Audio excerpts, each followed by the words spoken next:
Bangladesh police অ্যাসোসিয়েশনের নতুন committee গঠিত হয়েছে। এই বিষয়ে সংবাদ সম্মেলন চলছে, আমরা সরাসরি সেই সম্মেলনে যেতে চাই। রিস্টোর করার দরকার আছে এই মুহূর্তে, এবং জনগণের কাছে মেসেজ দেওয়ার দরকার আছে যে পুরাতন বৈষম্য বিরোধী যে বৈষম্য ছিল সেই বৈষম্যকে ভেঙে একটা নতুন নেতৃত্ব আসছে, এই লক্ষ্যে আমরা এখানে এসেছি। কারণ আপনারা দেখেছেন খুব স্যাবোটেজমূলক একটা বার্তা গিয়েছে গতকালকে যে পুলিশ কর্মবিরতিতে চলে গেল। পুলিশের কর্মবিরতিতে যাওয়ার কোনো অধিকার নাই, পুলিশ যেতে পারে না। শত প্রতিকূলতার মাঝেও পুলিশকে কাজ করে যেতে হবে।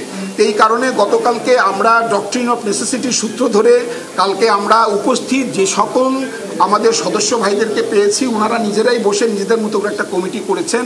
আজকে সকালে সবাইকে তারা দাওয়াত দিয়েছেন তাদের আমব্রেলা নিচে আসার জন্য। আলহামদুলিল্লাহ, যারা আসতে পেরেছেন শুক্রিয়া। এখন এখানে আসার পরে দেখা গেল যেহেতু একটা নতুন ভাবে কিছু হচ্ছে, সবারই আগ্রহ আছে এই কমিটিতে অন্তর্ভুক্তির।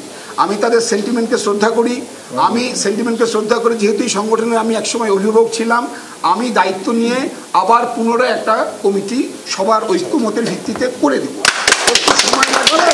আজকের এই দিনে আমরা খুব ক্রান্তিকাল পার করছি, যা পুলিশ তার এন্টার লাইফে হিস্ট্রি থেকে শুরু করে আজ পর্যন্ত ফেস করে নাই। যে আজকে থানা পাহারা দিচ্ছে ভিন্ন বাহিনীর লোক। গতকালকে মোহাম্মদপুরে গণডাকাতি হয়ে গেছে, বিকজ পুলিশ নাই। পুলিশের কাজ পুলিশকেই করতে হবে, পুলিশের কাজ আর কেউ করতে পারে না।